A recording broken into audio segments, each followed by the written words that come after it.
Hay momentos en la vida que dividen tu existencia en dos partes completamente diferentes.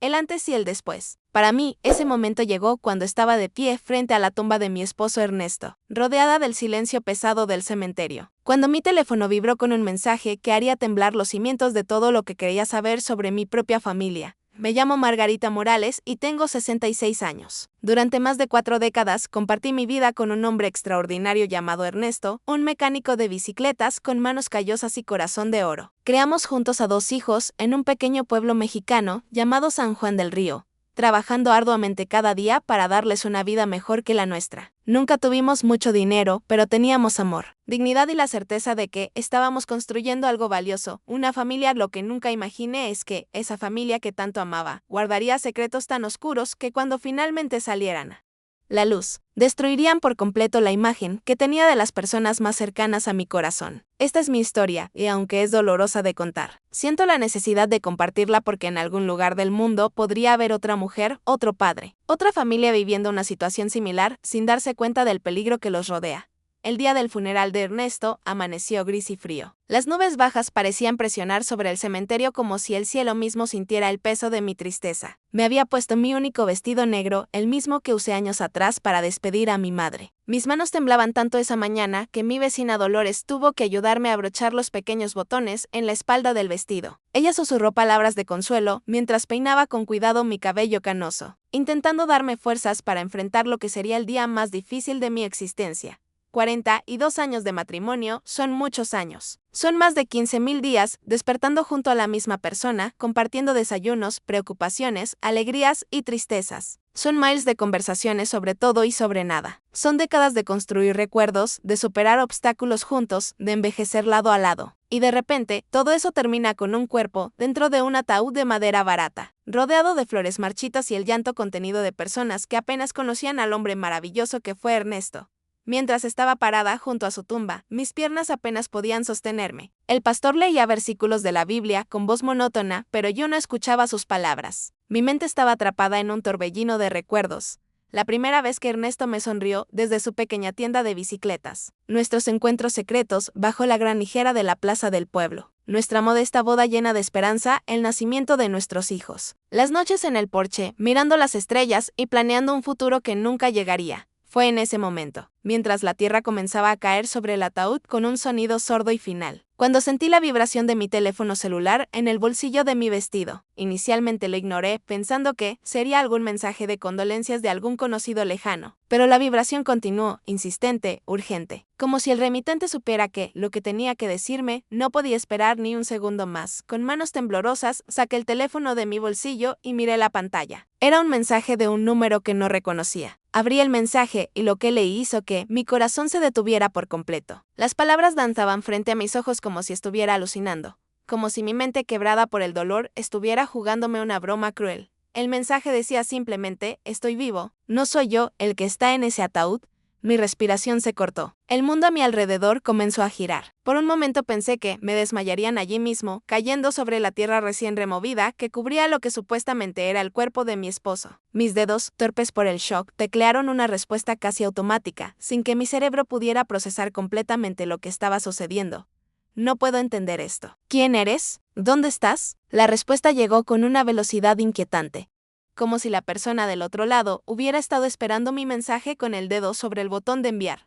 No puedo revelar mi ubicación en este momento. Me están vigilando constantemente. Es peligroso, pero necesito que escuches con mucha atención lo que voy a decirte. No confíes en Carlos y Enrique. Ellos saben más de lo que aparentan. Levanté la vista de la pantalla del teléfono, sintiendo cómo mi mundo comenzaba a colapsar como un castillo de naipes. Al otro lado de la tumba abierta estaban mis 2 hijos, Carlos y Enrique, vestidos con trajes negros impecables, con expresiones apropiadamente sombrías para un funeral. Pero ahora, después de leer ese mensaje perturbador, comencé a observarlos con nuevos ojos, buscando señales de algo que hasta ese momento había pasado completamente desapercibido. Carlos, mi hijo mayor, tenía 38 años. Siempre había sido el más ambicioso de los 2, el que desde joven soñaba con escapar de la pobreza de nuestro pueblo y hacerse un nombre en la gran ciudad. Ahora era un agente de bienes raíces exitoso en Ciudad de México, con una casa de lujo y un carro importado. Estaba casado con Jazmín, una mujer elegante que nunca ocultó su desdén por nuestro humilde estilo de vida. Enrique, 2 años menor que Carlos, había seguido los pasos de su hermano mayor en casi todo. También se había mudado a la ciudad, también trabajaba en negocios inmobiliarios, también conducía un carro caro y vestía trajes caros. La única diferencia era que Enrique permanecía soltero, dedicando todo su tiempo y energía a ganar dinero y más dinero.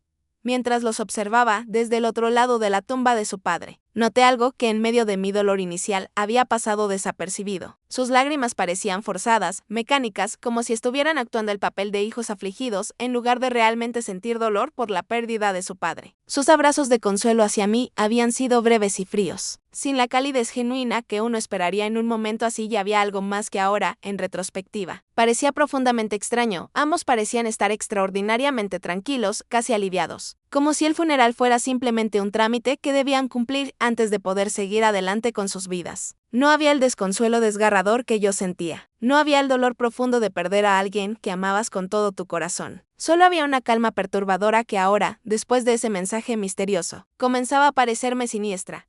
Mi mente comenzó a retroceder en el tiempo, revisando los eventos de las últimas semanas con una nueva perspectiva. El accidente de Ernesto había ocurrido un martes por la mañana, apenas 3 semanas atrás, según la versión oficial que Carlos y Enrique me habían contado. Una de las máquinas del taller de bicicletas de Ernesto había explotado, causándole quemaduras graves y una lesión cerebral traumática, de la cual nunca se recuperó. Pero ahora que lo pensaba con más cuidado, había detalles extraños en esa historia que en medio de mi shock y dolor no había cuestionado en su momento. Ernesto era extremadamente cuidadoso con su equipo. Había trabajado con esas máquinas durante más de 40 años y conocía cada tornillo, cada cable, cada potencial problema. Era obsesivo con el mantenimiento y la seguridad. ¿Cómo era posible que una de sus máquinas simplemente explotara sin ninguna advertencia previa? Además, estaba la cuestión de cómo Carlos y Enrique se habían enterado del accidente. El hospital me había llamado a mí primero, como el contacto de emergencia de Ernesto. Pero cuando llegué al hospital, mis hijos ya estaban allí esperándome. ¿Cómo se habían enterado tan rápido si yo acababa de recibir la llamada? ¿Quién les había notificado antes que a mí? Y luego estaban las conversaciones extrañas que había escuchado en fragmentos durante los 3 días que Ernesto estuvo en terapia intensiva antes de morir. Carlos y Enrique habían pasado más tiempo hablando con los médicos sobre pólizas de seguro y costos de tratamiento que consolando a su padre moribundo o apoyándome a mí en mi dolor. Había escuchado menciones de beneficiarios, de cantidades específicas de dinero, de documentos que necesitaban firmarse.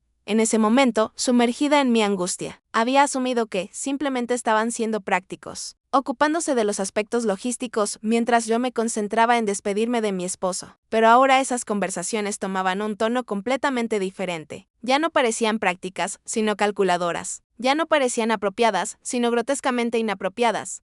Mi teléfono vibró otra vez en mi mano, sacándome de mis pensamientos. Otro mensaje del mismo número desconocido. Revisa las cuentas bancarias de Ernesto. Verifica quién ha estado moviendo dinero durante los últimos meses. Hay transacciones que tú no autorizaste y que Ernesto probablemente no sabía que estaban ocurriendo. Busca los retiros grandes y frecuentes. El corazón me latía tan fuerte que podía sentirlo en mis oídos. ¿Quién era esta persona que me estaba enviando estos mensajes? ¿Cómo sabía tanto sobre nuestras finanzas? ¿Y por qué me estaba contactando ahora en el funeral de mi esposo? Guardé el teléfono en mi bolsillo y traté de mantener la compostura mientras el funeral continuaba. El pastor finalmente terminó sus oraciones y uno por uno, los pocos asistentes comenzaron a acercarse para darme sus condolencias. Dolores me abrazó con fuerza, susurrando palabras de consuelo que apenas registraba. Algunos vecinos que habían conocido a Ernesto durante décadas pasaron brevemente, estrechando mi mano con expresiones de genuina tristeza. Pero noté algo más que me parecía extremadamente extraño. Había muy pocas personas en el funeral. Ernesto había sido un miembro activo de nuestra pequeña comunidad durante toda su vida. Tenía colegas del taller, clientes regulares que se habían convertido en amigos, vecinos con los que había compartido décadas de convivencia. ¿Dónde estaban todos ellos? Le pregunté a Carlos sobre esto cuando se acercó para escoltarme de regreso al carro. Mamá, pensamos que papá hubiera preferido algo íntimo y pequeño. Respondió con esa sonrisa que ahora me parecía completamente falsa. Era un hombre reservado. No quería que hiciéramos un gran escándalo por su muerte. Pero eso no era cierto en absoluto. Ernesto amaba a su comunidad. Le importaban sus vecinos y sus amigos. Habría querido que vinieran a despedirse. La decisión de mantener el funeral pequeño y privado no había sido de Ernesto, sino de Carlos y Enrique. ¿Por qué querían que tan pocas personas asistieran? ¿Qué estaban tratando de ocultar? Esa noche, sola en la casa que de repente parecía demasiado grande y demasiado vacía sin Ernesto. Me senté en la mesa de la cocina y saqué todos los documentos financieros que pude encontrar. Ernesto siempre había sido meticuloso con el papeleo, guardando cada recibo, cada estado de cuenta. Cada documento importante en una vieja caja de metal en su escritorio. Comencé a revisar los estados de cuenta bancarios de los últimos 6 meses y lo que encontré me dejó completamente helada. Había retiros grandes que yo no recordaba haber autorizado y que Ernesto nunca me había mencionado. En enero, 3,000 pesos. En febrero, 4,000. En marzo, otros 3,500. Cantidades significativas que habían salido de nuestra cuenta de ahorros sin mi conocimiento. Yo manejaba las finanzas del hogar. Sabía exactamente cuánto dinero teníamos y en qué lo gastábamos. Ernesto nunca hacía retiros grandes sin consultarme primero. Éramos un equipo en todo, incluyendo el dinero. Entonces, ¿de dónde habían salido estos retiros? ¿Y por qué Ernesto nunca me los había mencionado? Al día siguiente, decidí ir al banco, donde teníamos nuestra cuenta desde hacía más de 30 años. La señora Juárez, la gerente, que nos conocía desde hacía décadas, me recibió con genuinas condolencias. Margarita. Lo siento tanto por Ernesto. Era un hombre verdaderamente bueno. Todo el pueblo lo va a extrañar. Le expliqué que había venido a revisar nuestras cuentas y entender mejor nuestra situación financiera. Ella me llevó a su oficina privada y me mostró los registros detallados de todos los movimientos en nuestra cuenta durante el último año. Señora Juárez, le pregunté señalando los retiros grandes. ¿Puede decirme quién autorizó estas transacciones? Yo no las reconozco. Ella revisó sus registros cuidadosamente. Su esposo vino personalmente a hacer estos retiros. Explicó, dijo que necesitaba el dinero para hacer reparaciones importantes en el taller. Mencionó que había problemas con algunas máquinas viejas que necesitaban ser reemplazadas urgentemente, pero yo sabía que eso no era cierto. Ernesto me habría mencionado reparaciones tan costosas. Siempre discutíamos cualquier gasto significativo juntos. Algo definitivamente andaba mal. ¿Tiene los recibos de esos retiros con su firma? Pregunté. La señora Juárez me mostró los documentos. Efectivamente, aparecía lo que parecía ser la firma de Ernesto, pero algo en la caligrafía me parecía extraño. Era menos firme de lo usual, más temblorosa. Como si hubiera sido escrita por alguien que no estaba familiarizado con su escritura normal. Señora Juárez, una pregunta más. Cuando Ernesto vino a hacer estos retiros, ¿vino solo o había alguien con él? Ella pensó por un momento, arrugando la frente en concentración, ahora que lo menciona. Creo que, en al menos 2 ocasiones, vino acompañado por uno de sus hijos, Carlos. Creo que era. Dijo que estaba ayudando a su padre con el papeleo porque a Ernesto le costaba leer los documentos pequeños sin sus anteojos. Carlos. Mi hijo había estado involucrado en estos retiros misteriosos que yo desconocía completamente, y la excusa de los anteojos era ridícula porque Ernesto siempre llevaba sus anteojos puestos durante el día. Podía leer perfectamente bien con ellos, salí del banco con más preguntas que respuestas. Pero también con una creciente certeza de que algo profundamente incorrecto había estado sucediendo en los meses previos a la muerte de Ernesto. Alguien había estado manipulando nuestras finanzas y todo apuntaba a que ese alguien era mi propio hijo durante los siguientes días. Continué recibiendo mensajes del número desconocido.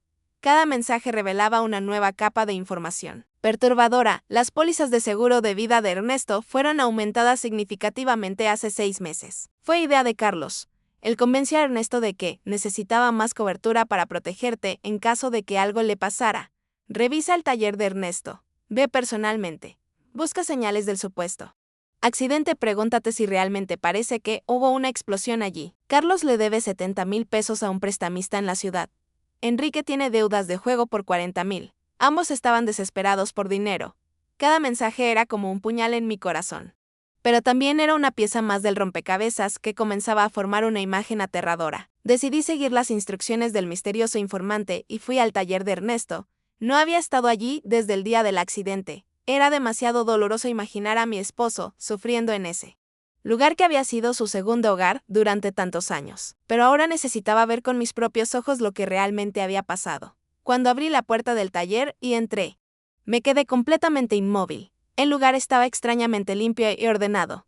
Demasiado limpio para haber sido el escenario de una explosión violenta que supuestamente había causado quemaduras graves y una lesión cerebral traumática. No había marcas de quemaduras en las paredes.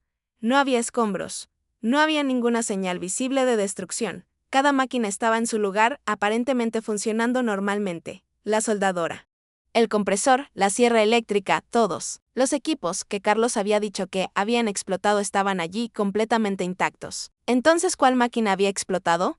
¿Dónde estaba la evidencia del accidente que supuestamente había matado a mi esposo? Me acerqué al viejo escritorio de madera, donde Ernesto solía hacer su papeleo, y comenzar a buscar entre sus documentos. Encontré notas, recibos, facturas, pero fue un sobresellado con mi nombre, lo que realmente capturó mi atención con manos temblorosas. Abrí el sobre y saqué varias hojas de papel cubiertas con la letra familiar de Ernesto. Era una carta dirigida a mí, fechada apenas una semana antes de su muerte. Mi querida Margarita, comenzaba la carta. Si estás leyendo esto, significa que algo terrible me ha sucedido y mis peores temores se han hecho realidad. Las lágrimas comenzaron a rodar por mi rostro mientras continuaba leyendo. En los últimos meses he notado cambios muy preocupantes en Carlos y Enrique. Han mostrado un interés inusual y casi obsesivo en nuestras finanzas, en nuestros seguros, en el valor de nuestra casa. Jazmín ha estado presionando mucho a Carlos. Y él a su vez nos está presionando a nosotros. Hace 3 meses, Carlos vino con papeles de seguros de vida. Insistió en que necesitaba aumentar mi cobertura significativamente de 5,000 a 50,000 pesos. Dijo que era para protegerte mejor si algo me pasaba. Firmé los papeles. Pero algo en la forma en que insistió me inquietó profundamente. La semana pasada, Enrique me hizo preguntas extrañas sobre mi rutina diaria. Quería saber exactamente qué comía para desayunar, a qué hora salía de casa. Si tú venías conmigo al taller. Dijo que era por preocupación, pero había algo en su tono que no me gustó. Ayer Carlos me dijo algo que me heló la sangre. Dijo, papá, a tu edad debes tener mucho cuidado. Cualquier accidente podría ser fatal. La forma en que lo dijo no sonó como una advertencia preocupada, sino como una amenaza velada. Margarita, mi amor, no sé si estoy siendo paranoico o si realmente hay algo siniestro sucediendo. Pero si algo me pasa, por favor, no confíes ciegamente en nadie, ni siquiera en nuestros hijos. Busca la verdad. No dejes que mi muerte quede sin respuesta si resulta que no fue un accidente. Te amo más que a nada en este mundo. Estos 42 años contigo han sido el mayor regalo de mi vida. Cuídate mucho y recuerda siempre que fuiste y siempre serás el amor de mi existencia. Tu esposo que te adora, Ernesto. La carta se cayó de mis manos mientras sollozaba incontrolablemente. Ernesto había sabido. Había presentido que algo terrible iba a suceder. Había intentado protegerme dejándome esta advertencia, pero yo había llegado demasiado tarde para salvarlo. Mi teléfono vibró otra vez. Otro mensaje del número misterioso, pero esta vez era más largo y mucho más detallado. Margarita, mi nombre es Steven Ramírez. Soy un investigador privado. Ernesto me contrató hace un mes porque sospechaba que Carlos y Enrique estaban planeando algo terrible. Me pidió que los vigilara discretamente y que documentara todo lo que encontrara. Tengo evidencia en audio de conversaciones entre Carlos y Enrique donde planean el asesinato de tu esposo. Lo envenenaron con metanol mezclado en su café de la mañana. El metanol causa síntomas que se parecen a un ataque cardíaco o un derrame cerebral, por lo que los médicos no sospecharon envenenamiento inicialmente. También tengo evidencia de que planeaban matarte a ti después de cobrar el seguro de Ernesto. Todo por dinero. Ambos tienen deudas significativas y vieron a su padre como una solución fácil a sus problemas financieros. Necesito reunirme contigo en persona para mostrarte todas las pruebas. Mañana a las 3 de la tarde, ve al café pequeño en la esquina de la plaza principal. Siéntate en la mesa del fondo, la que está más alejada de la ventana. Estaré allí. Traeré todas las grabaciones, fotografías y documentos que he recopilado. Es importante que actúes con normalidad cuando estés cerca de Carlos y Enrique. No pueden sospechar que sabes algo. Si se dan cuenta de que estás investigando, podrían intentar algo desesperado. Ten cuidado, Margarita. Estos hombres son peligrosos, sin importar que sean tus hijos. Leí el mensaje 3 veces, asegurándome de entender cada palabra. Un investigador privado contratado por Ernesto. Grabaciones de audio de mis hijos planeando su asesinato. Envenenamiento con metanol. Planes para matarme también. Era demasiado horrible para procesar completamente, pero al mismo tiempo explicaba todas las inconsistencias y extrañezas que había notado. Esa noche prácticamente no dormí. Me quedé despierta en la cama que había compartido con Ernesto durante 4 décadas, mirando el techo oscuro y tratando de entender cómo había llegado a este punto. ¿En qué momento mis hijos, los bebés que había amamantado y criado con todo mi amor, se habían transformado en monstruos capaces de asesinar a su propio padre? Recordé cuando Carlos era pequeño, tal vez 5 o 6 años. Había encontrado un pájaro herido en el patio y había llorado mientras Ernesto intentaba curarlo. ¿Por qué alguien lastimaría a un pájaro, papá? Había preguntado con sus ojitos llenos de lágrimas. Los animales son inocentes, Ahora ese mismo niño, convertido en un hombre de 38 años, había planeado fríamente el asesinato de su padre. El padre que le había enseñado a andar en bicicleta, que lo había cargado en sus hombros cuando estaba cansado, que había trabajado largas horas para poder comprarle libros y juguetes, aunque fuera difícil llegar a fin de mes. ¿Qué había pasado? ¿En qué momento el amor se había convertido en codicia? ¿Cuándo el respeto se había transformado en desprecio? ¿Y cómo no lo había visto venir? Al día siguiente, me vestí cuidadosamente, eligiendo mi vestido morado más discreto. A las 2:30 de la tarde, salí de casa rumbo al café, asegurándome de que nadie me siguiera. Cada sombra me parecía amenazante. Cada persona en la calle podría ser un espía enviado por mis hijos para vigilarme. Llegué al café exactamente a las 3. La mesa del fondo estaba vacía, tal como Steven había prometido. Pedí un té de manzanilla y esperé, con las manos temblando levemente sobre la superficie desgastada de la mesa de madera. A las 3 en punto, un hombre de aproximadamente 50 años entró al café. Era alto, de cabello canoso, con ojos inteligentes que parecían no perderse ningún detalle. Llevaba una carpeta marrón debajo del brazo. Se acercó directamente a mi mesa. ¿Señora Morales?, preguntó en voz baja. Asentí, sin confiar todavía en mi voz. Soy Steven Ramírez. Lamento mucho su pérdida. Ernesto era un hombre verdaderamente excepcional. Se sentó frente a mí y puso la carpeta sobre la mesa. Antes de mostrarle lo que tengo aquí, necesito que entienda que lo que está a punto de escuchar y ver será extremadamente doloroso. Documenté muchas conversaciones de sus hijos durante el último mes. Algunas de esas grabaciones contienen admisiones explícitas de lo que hicieron. ¿Está preparada para esto? Me he estado preparando desde que recibí su primer mensaje, respondí. Sorprendida por la firmeza en mi propia voz, Steven abrió la carpeta y sacó una pequeña grabadora digital. Ernesto vino a mi oficina hace aproximadamente 5 semanas. Estaba muy preocupado por el comportamiento reciente de Carlos y Enrique. Me contrató para vigilarlos discretamente y documentar cualquier cosa sospechosa que pudiera encontrar. Presionó el botón de reproducir. La voz de Ernesto llenó el pequeño espacio entre nosotros, tan familiar y querida que sentí que mi corazón se rompía de nuevo. Steven, necesito que entiendas la gravedad de esto. Si algo me sucede en las próximas semanas o meses, no será un accidente. Carlos ha estado presionándome agresivamente para aumentar mi seguro de vida. Trajo papeles ya preparados, solo necesitaba mi firma. Dijo que era para proteger mejor a Margarita. Pero cuando leí los documentos cuidadosamente, noté cláusulas que los beneficiaban directamente a ellos si yo moría. La grabación continuó. Enrique también ha estado actuando extraño. Me hace preguntas específicas sobre mi rutina diaria. ¿Qué como? ¿A qué hora? Si Margarita está conmigo. No son preguntas de un hijo preocupado, son preguntas de alguien planeando algo. Lo sé porque he vivido lo suficiente para reconocer. Cuando alguien tiene malas intenciones, Steven pausó la grabación y me miró con expresión seria. Esa conversación fue 3 semanas antes de la muerte de su esposo. Pero tengo algo mucho más reciente y mucho más incriminatorio.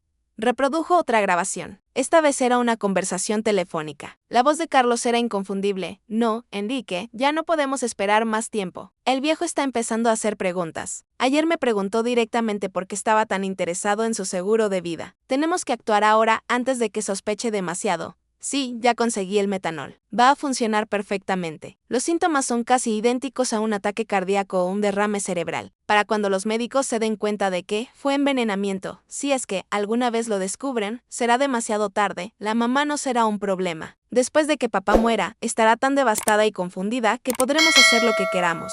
Tal vez podamos convencerla de que firme un poder notarial dándonos control sobre su dinero. Si se resiste, bueno, siempre hay otras opciones. No te preocupes por el dinero. Entre el seguro de vida y el seguro de accidentes de trabajo, estamos hablando de al menos 125,000 pesos. Más que suficiente para pagar nuestras deudas y todavía nos queda bastante para invertir. Las lágrimas comenzaron a rodar por mi rostro incontrolablemente. Era la voz de mi hijo, mi propio hijo, hablando sobre asesinar a su padre con la misma fría indiferencia con la que alguien hablaría sobre reparar un carro o comprar comestibles. Hay más, dijo Steven suavemente, dándome un momento para recuperarme. Esta siguiente grabación es del día anterior a la muerte de Ernesto.